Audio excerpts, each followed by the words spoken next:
नमस्कार और the deep dive में आपका स्वागत है। आज हम एक ऐसे विषय पर बात कर रहे हैं जो कई ग्रेजुएट छात्रों के लिए मतलब एक सिरदर्द जैसा होता है। पैसा, पर्सनल फाइनेंशियल प्लानिंग। हमारे हाथ में एक बहुत ही काम की गाइड बुक है, personal financial planning for graduate students, और इसका मकसद है पैसे को तनाव की वजह से हटाकर एक टूल में बदलना जो हमारे कंट्रोल में हो। तो आज का मिशन है इस गाइड से सबसे ज़रूरी बातें निकालकर एक ग्रेजुएट छात्र के लिए एक तरह का वित्तीय कवच तैयार करना। वित्तीय कवच, ये बात मुझे बहुत अच्छी लगी। हाँ, एक ऐसा कवच जिसकी नींव हमारे मूल्यों पर टिकी हो, दीवारें बजट से बनी हो और छत भविष्य के निवेश से। बिल्कुल, क्योंकि इसका असली मतलब सिर्फ अमीर बनना नहीं है ना। ये अपनी जिंदगी के लिए विकल्प तैयार करने के बारे में है, ताकि पढ़ाई का दबाव हो या रिसर्च का तनाव, पैसे की चिंता उस पर हावी ना हो। मतलब ये आज़ादी के बारे में है। तो चलिए इसी कवच की नींव से शुरू करते हैं। गाइड बुक एक बहुत ही सीधा सवाल पूछती है, पैसा आपके लिए असल में क्या मायने रखता है? सुनने में बहुत आसान लगता है। हाँ, पर इसका जवाब गहरा है। इसमें एक छोटी सी एक्सरसाइज भी है कि पैसे से जुड़ी अपनी अच्छी और बुरी भावनाएं लिखिए। सुरक्षा, चिंता, आज़ादी, कुछ भी। और इसी को समझने के लिए इसमें एक बड़ा दिलचस्प लॉटरी वाला सवाल है। मान लीजिए आपको अचानक $500 मिल जाए। अब क्या करेंगे? अब सोचिए, अगर वही रकम $1,00,000 हो तो? मेरा जवाब तो बदल जाएगा। $500 से तो शायद दोस्तों के साथ एक अच्छी डिनर पार्टी, लेकिन $1,00,000, उससे तो मैं शायद अपना स्टूडेंट लोन चुकाने के बारे में सोचूंगी। और यही तो जादू है। इन सवालों के जवाब आपकी तिजोरी नहीं, बल्कि आपके दिल का हाल बताते हैं। ये दिखाते हैं कि आपकी प्राथमिकताएं क्या हैं। कोई कर्ज चुकाएगा, कोई अपने पेरेंट्स को छुट्टियों पर भेजेगा, कोई अपनी रिसर्च के लिए बेहतर लैपटॉप खरीदेगा। हर जवाब आपकी अपनी कहानी है। पैसा सिर्फ कागज नहीं, सपनों तक पहुंचने का एक जरिया है। और यहीं पर गाइड बुक एक ऐसे कॉन्सेप्ट की बात करती है जिसे हम अक्सर नजरअंदाज कर देते हैं, अवसर लागत। Opportunity cost. हाँ, कि हर खर्च एक चुनाव है। जब आप ₹150 की कॉफी खरीदते हैं तो आप सिर्फ कॉफी नहीं खरीद रहे, आप उस पैसे को कहीं और निवेश न करने का फैसला भी कर रहे हैं। बिल्कुल, और इसे ऐसे देखने की जरूरत है। आज के ₹150 अगर सही जगह लगाए जाएं तो 10-15 साल में ₹1,500 बन सकते हैं। तो सवाल ये नहीं है कि कॉफी पीनी चाहिए या नहीं, सवाल ये है कि क्या वो कॉफी उस पल में आपको भविष्य के ₹1,500 से ज्यादा खुशी दे रही है। ये सोच हमें दोषी महसूस कराने के लिए नहीं, बल्कि मतलब जागरूक बनाने के लिए है। तो एक बार जब ये नींव तैयार हो जाए तो कवच की दीवारें बनाने का समय आता है। यानी ये समझना कि पैसा आता कहाँ से है और जाता कहाँ है। और यहीं पर बजट की तस्वीर साफ होती है। वो डरावना शब्द बजट। हाँ, जो कई लोगों के लिए एक डरावना शब्द है। गाइड बुक आय यानी इनकम को 2 हिस्सों में बांटती है। एक है पक्की आमदनी, जैसे आपकी स्कॉलरशिप या टीचिंग असिस्टेंट की तनख्वाह। बिल्कुल, जो आपको पता है कि हर महीने आएगी। लेकिन जो ज्यादा दिलचस्प है वो है संभावित आमदनी। एक ग्रेजुएट छात्र के तौर पर समय कम होता है लेकिन स्किल्स बहुत होते हैं। हाँ, जैसे किसी लोकल कैफे के लिए सोशल मीडिया मैनेज करना या फ्रीलांस राइटिंग। और यहीं पर गाइड बुक नौकरी और करियर के बीच एक बहुत जरूरी फर्क बताती है। ये बहुत जरूरी है। हो सकता है वीकेंड पर किसी इवेंट में काम करके अच्छे पैसे कमा लें, ये आपकी नौकरी है जो आज के बिल चुकाएगी। हाँ, लेकिन हो सकता है आप अपने प्रोफेसर के साथ किसी प्रोजेक्ट पर बिना पैसों के काम करें, ये आपके करियर में निवेश है। गाइड में एक छात्र का उदाहरण है जो ज्यादा पैसे कमाने के लिए बास्केटबॉल रेफरी का काम करता था, लेकिन साथ ही अपने करियर के लिए कम पैसों वाली इंटर्नशिप भी कर रहा था। संतुलन जरूरी है ना। और आमदनी के बाद आता है खर्च। गाइड बुक इसे 3 हिस्सों में तोड़ने को कहती है। इससे हिसाब रखना आसान हो जाता है। पहले है तय खर्चे, मतलब फिक्स्ड एक्सपेंसेस, जैसे घर का किराया या फोन का बिल, जो हर महीने लगभग बराबर रहते हैं। फिर है घटने बढ़ने वाले खर्चे, वेरिएबल एक्सपेंसेस, खाना पीना, घूमना, मनोरंजन। ये वो खर्चे हैं जहां हमारी भावनाएं सबसे ज्यादा असर डालती हैं। अच्छा। मेरा तो हर महीने का मनोरंजन का खर्च बता देता है कि उस महीने मेरी पसंदीदा क्रिकेट टीम जीती या हारी। ये तो बहुत सही कहा। और तीसरे हैं कभी कभार आने वाले बड़े खर्चे, पीरियोडिक एक्सपेंसेस, जैसे साल में एक बार आने वाली ट्यूशन फीस या लैपटॉप की मरम्मत। हाँ, या घर जाने की टिकट। ये वो खर्चे हैं जो अचानक आकर पूरा बजट बिगाड़ देते हैं अगर हम इनके लिए तैयार ना हो। और खर्चों के पीछे का मनोविज्ञान समझना बहुत जरूरी है।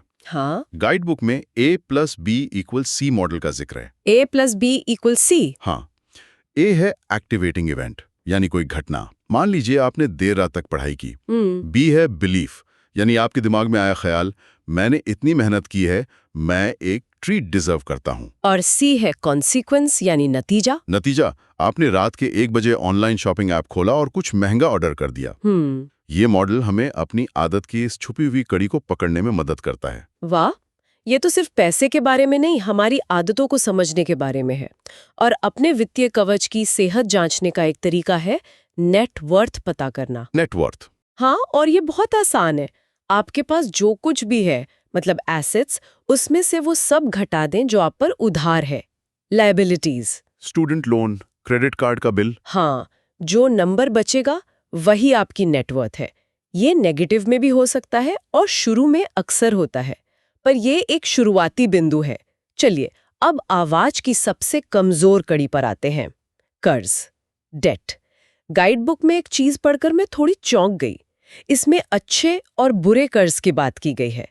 मैंने तो हमेशा यही सुना था कि हर कर्ज बुरा होता है। ये एक बहुत आम धारणा है और इसे समझना जरूरी है।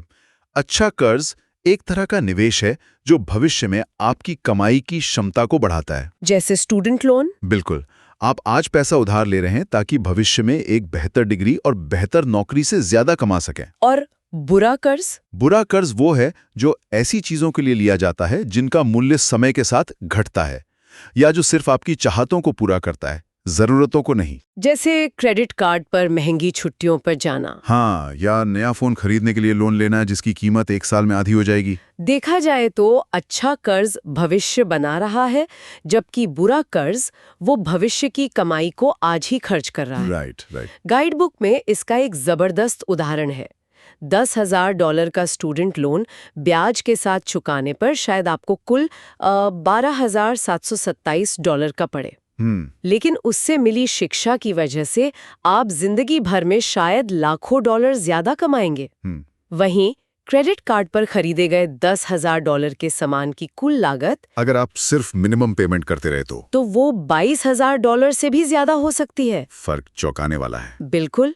और कर्ज की दुनिया में आपका सबसे बड़ा साथी या दुश्मन होता है आपका क्रेडिट स्कोर। भारत में सिबिल स्कोर और अमेरिका में फाइको स्कोर। हाँ, ये फाइको स्कोर तो एक पहेली जैसा लगता है।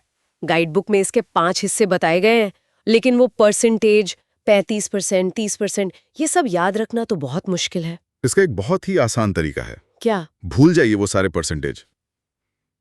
कमाल की बात यह है कि स्कोर का लगभग 2/3 हिस्सा, मतलब 65%, सिर्फ 2 चीजों पर निर्भर करता है। 1, क्या आप अपने बिल समय पर चुकाते हैं? ओके। और 2, आप अपने क्रेडिट लिमिट का कितना हिस्सा इस्तेमाल कर रहे हैं। अगर कोई सिर्फ इन 2 चीजों को ठीक कर ले, हर बिल समय पर चुकाए और अपने क्रेडिट कार्ड को 30% से ज्यादा ना भरें, तो बाकी सब अपने आप सुधरने लगता है। लेकिन इसमें एक अजीब बात है। गाइड कहती है कि क्रेडिट स्कोर बनाने के लिए आपको क्रेडिट लेना पड़ता है। मतलब कर्ज से बचने के लिए आपको पहले थोड़ा कर्ज लेना होगा। यही तो विरोधाभास है। सिस्टम ऐसा ही है। इसीलिए सलाह दी जाती है कि धीरे धीरे शुरुआत करें। शायद एक छोटा सा क्रेडिट कार्ड लें और उससे सिर्फ अपना फोन बिल चुकाएं। हाँ, या कोई छोटा सब्सक्रिप्शन, और हर महीने पूरी रकम समय पर भर दें। इसे एक मैराथन की तरह देखें, स्प्रिंट की तरह नहीं। आप धीरे धीरे सिस्टम को सबूत दे रहे हैं कि आप एक जिम्मेदार उधारकर्ता हैं। तो हमने कवच की नींव बना ली, दीवारें खड़ी कर ली और कमजोरियों को भी समझ लिया। अब बारी है छत बनाने की, यानी भविष्य का निर्माण। हाँ, और यहाँ 2 शब्द आते हैं, बचत और निवेश, सेविंग और इन्वेस्टिंग। लोग अक्सर इन्हें एक ही समझ लेते हैं, पर ये अलग हैं, है ना? बहुत अलग हैं। बचत का मतलब है पैसा सुरक्षित रखना। ये कम जोखिम वाला काम है, जैसे बैंक के सेविंग्स अकाउंट में पैसा रखना। यहाँ पैसा बढ़ता नहीं, बस सुरक्षित रहता है। और निवेश? निवेश का मतलब है अपने पैसे को काम पर लगाना ताकि वो और पैसा कमाए। इसमें जोखिम होता है, जैसे शेयर बाजार में, लेकिन इसमें आपके पैसे को कई गुना बढ़ाने की क्षमता भी होती है। तो बचत आपके पैसे को बचाती है और निवेश आपके पैसे को बढ़ाता है। और यहीं पर गाइड बुक चक्रवृद्धि ब्याज यानी कंपाउंड इंटरेस्ट की बात करती है, जिसे आइंस्टाइन दुनिया का 8वां अजूबा कहते थे। हाँ, और ये काम कैसे करता है? इसे ऐसे सोचिए कि आपका पैसा एक टीम बना रहा है। बचत में मैदान पर सिर्फ आपके लगाए हुए 11 खिलाड़ी हमेशा खेलते रहते हैं, लेकिन निवेश में जो खिलाड़ी गोल करता है वो एक नया खिलाड़ी मैदान पर ले आता है। अच्छा। और फिर वो दोनों मिलकर गोल करते हैं और 2 नए खिलाड़ी ले आते हैं। कुछ सालों बाद आपके पास 11 खिलाड़ियों की टीम नहीं बल्कि हजारों खिलाड़ियों की सेना होती है। यही जादू है जहां आपका ब्याज भी ब्याज कमाना शुरू कर देता है। गाइड में एक क्विज है जो ये फर्क साफ दिखाता है।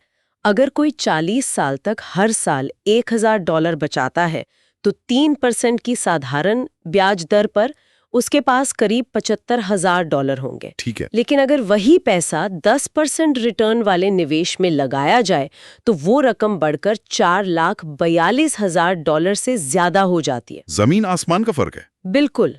और इसीलिए सबसे जरूरी सलाह है, जल्दी शुरू करो, चाहे कितना भी छोटा अमाउंट क्यों ना हो। हाँ, एक ग्रेजुएट छात्र शायद महीने के 500 रुपए ही बचा पाए, लेकिन अगर वो इसे जल्दी शुरू कर दे तो चक्रवर्ती ब्याज को कान करने के लिए दशकों का समय मिल जाता है।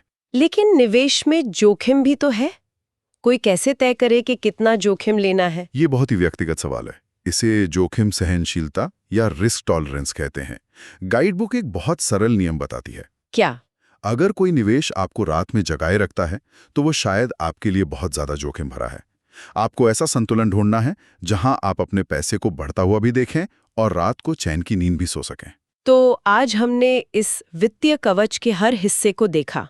नींव जो हमारे मूल्यों पर बनी है, दीवारें जो हमारी आमदनी और खर्चों के हिसाब से मजबूत होती हैं, कमजोरियां जैसे बुरा कर्ज जिन्हें हमें पहचानना और सुधारना है, और आखिर में छत यानी बचत और निवेश जो हमारे भविष्य को सुरक्षित करती है। बिल्कुल। और याद रखने वाली बात यह है कि इसका अंतिम उद्देश्य सिर्फ पैसा कमाना नहीं बल्कि अपनी जिंदगी पर नियंत्रण हासिल करना है। ये एक यात्रा है। गलतियां होंगी, बजट बिगड़ेगा, लेकिन उनसे सीखकर आगे बढ़ते रहना ही महत्वपूर्ण है। हाँ, जैसा कि मार्टिन लूथर किंग जूनियर ने कहा था, अगर आप उड़ नहीं सकते तो दौड़ो, दौड़ नहीं सकते तो चलो, चल नहीं सकते तो रेंगो, पर आप जो भी करो आपको बस आगे बढ़ते रहना है। ये पूर्णता के बारे में नहीं, प्रगति के बारे में है। और जाते जाते हमारे श्रोताओं के लिए एक सवाल। जरा सोचिए, अगर आपके बैंक स्टेटमेंट में खर्च किया गया हर रुपया आपकी जिंदगी की कहानी का एक शब्द होता, तो पिछले महीने की स्टेटमेंट कौन सी कहानी सुना रही है? क्या ये उन मूल्यों और सपनों के अनुरूप है जिन्हें आप सबसे ज्यादा महत्व देते हैं? इस सवाल के साथ हम आपको छोड़ जाते हैं।